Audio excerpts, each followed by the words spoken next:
dari National Youth Revival Camp 2010 ini adalah kebangunan rohani. Kebangunan adalah pekerjaan Tuhan untuk mengubah kembali anak-anaknya agar mengejar apa yang sudah ketinggalan, untuk memperbaharui apa yang sudah rusak, dan untuk kembali kepada mutu asli yang sudah ditetapkan Tuhan.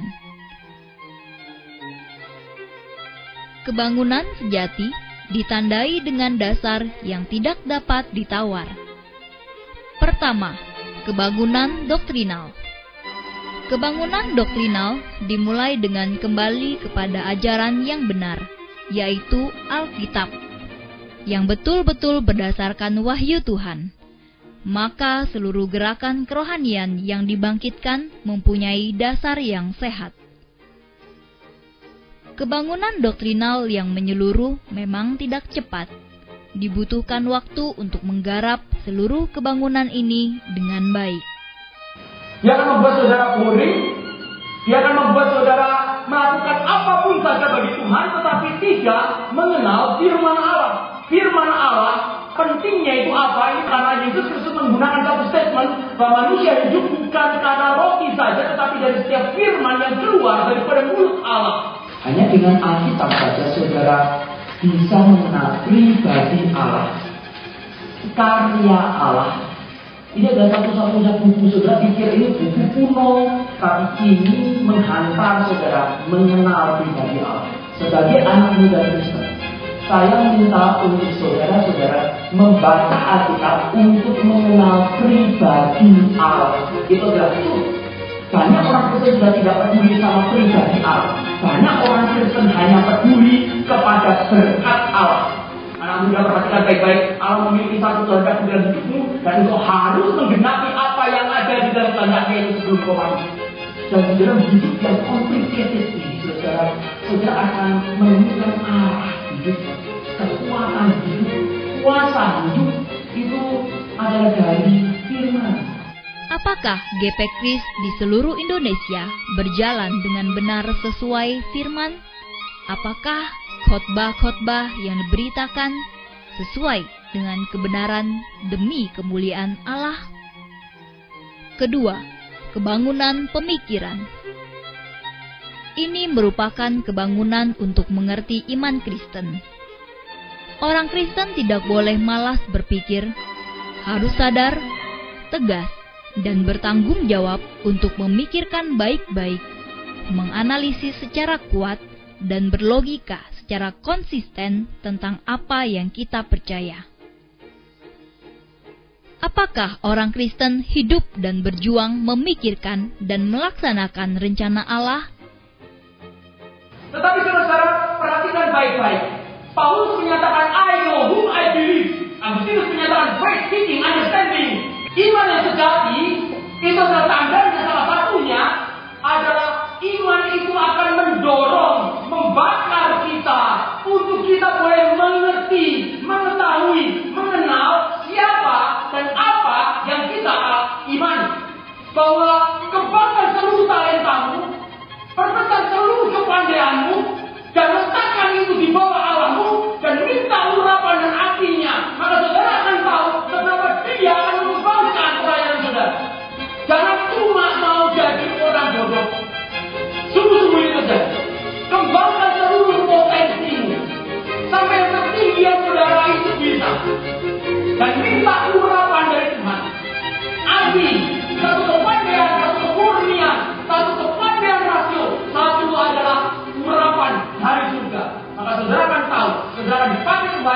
dan keluasan yang saudara sendiri mungkin tidak pernah tahu sampai saudara-saudara akan menjalani sesuatu. Ketiga, kebangunan moral. Iman harus dinyatakan dalam kelakuan, karena iman tanpa perbuatan adalah mati. Iman yang sejati akan menghasilkan kelakuan yang sejati.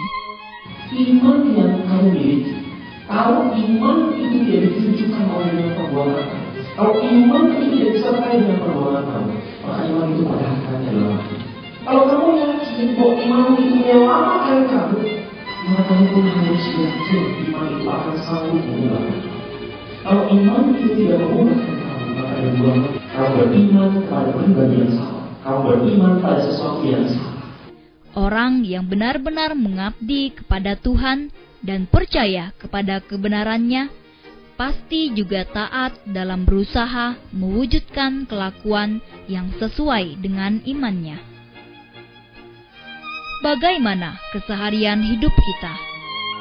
Apakah kita menjaga kekudusan hidup kita? Keempat, kebangunan pelayanan. Gereja akan dibangunkan jika banyak orang giat melayani Tuhan dengan benar, yang motivasinya hanya untuk memuliakan Allah.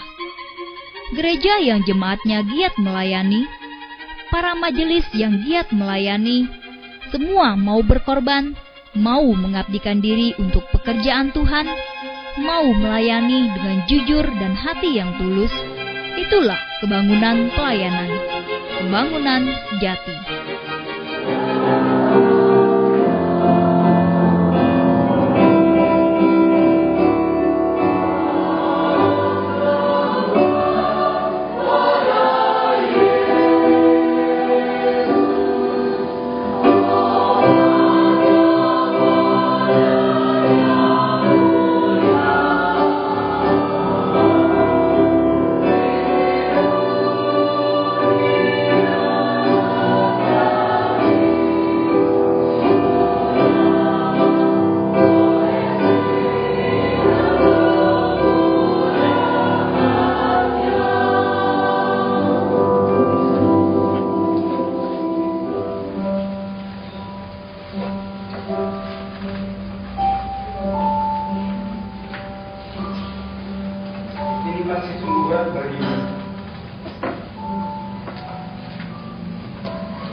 Engkau setia menyangkal diri, memikul salib, dan setia mengikut aku.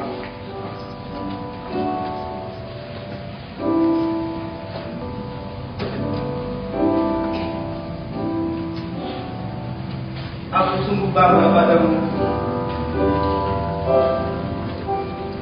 Bagaimana dengan motivasi pelayanan kita? Bersediakah kita mengabdikan diri sepenuhnya untuk menjadi pelayan Tuhan yang jujur dan tulus?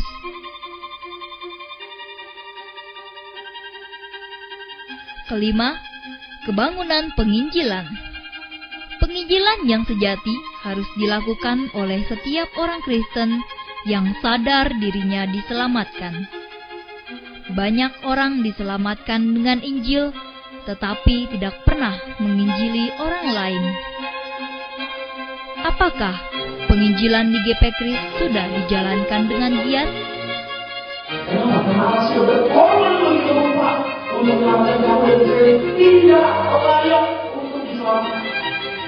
Karena orang yang di bawah Anda, orang yang sama saya tidak pernah diselamatkan, mereka lah yang akan memberitakan kabar baik. Orang yang sama saya tidak diselamatkan, kali mereka lah yang diselamatkan. Dan yang terakhir, supremasi Kristus. Kebangunan rohani yang sejati adalah menjadikan Kristus sebagai yang utama dalam segala aspek hidup kita. Ketika gereja telah dibangkitkan, maka gereja harus menggarap rencana jangka panjang untuk memuliakan Allah melalui semua bidang. Konteks kita berbeda, peristiwa dalam hidup kita berbeda, tapi prinsip bagaimana niat berespon pada Tuhan haruslah menjadi prinsip bagaimana kita, gereja, berespon kepada Tuhan. Hari ini kita akan berbicara mengenai bagaimana Daniel berespon kepada Tuhan, dan dia ketika di dalam setiap daripada responnya, dia melihat daripada supremasi Kristus, dia melihat daripada kedaulatan Kristus, kedaulatan Allah atas seluruhnya, atas segala sesuatu, pemerintahan Allah atas segala sesuatu. Itu yang membuat dia tetap kuat dan tetap bertindak. Saudara camkan baik-baik. Apapun yang terjadi di belakang, di depan, termasuk sesuatu hal yang membuat kau bergerai-gerai air mata dan kau hancur hidupnya, kuatkan sejati adalah kita. Kau melihat Alkitab dan kau melihat bahwa Kristus yang menebus kita. Kristus itu Raja Tuhan yang ada di sekitar itu. Kristuslah yang menopang seluruh hidupmu. Tidak ada satu bagian inci daripada hidupmu yang tidak ditopang oleh Kristus. Seluruhnya apapun saja, termasuk hal yang paling membuat kita remuk hati, berlinang air mata, Kristus berintervensi di dalamnya untuk menyatakan sesuatu kebaikan bagi kita. Kalau Paulus sudah mengatakan Yesus engkau Tuhan, saya mau tahu, saya mau tanya apa sih artinya? Apakah dia Tuhan atas sejarahmu? Apakah dia Tuhan atas hidupmu? Apakah dia Tuhan atas tubuhmu? Sudah menyatakan itu, sudah mengakui atau tidak daripada Yesus adalah Tuhan, itu tidak mengubah apapun saja.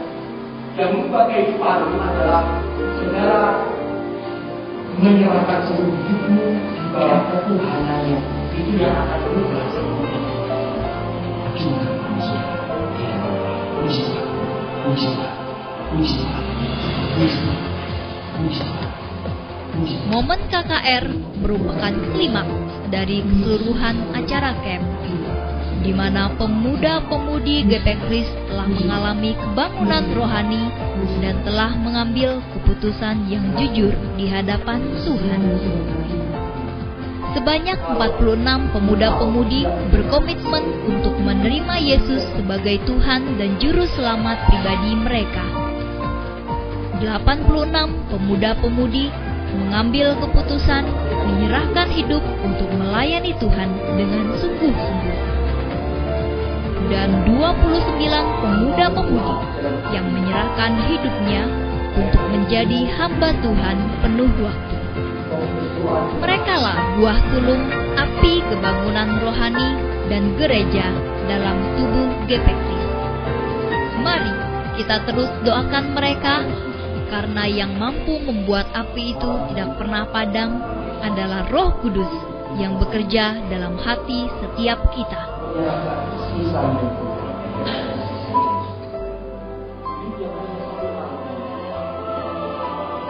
Camp nasional yang pertama hanya merupakan start awal bagi kebangunan rohani yang akan terjadi di seluruh GP Kris di Indonesia. Sebagai para pemimpin dan anggota gereja, apa yang menjadi tanggung jawab kita selanjutnya? Apakah Anda yang melihat hal ini rela berkorban, menyangkal diri, dan memikul salib untuk menggenapkan visi bangunan rohani yang Tuhan berikan? Maukah Anda dipakai Tuhan untuk mengubah, mengoreksi, menegakkan kembali iman, kepercayaan, dan menaklukkan diri di bawah pimpinan Roh Kudus yang berdaulat? Dalam nama Bapa, Putra, dan Tuhan kasih-Mu, Engkaulah hidupku.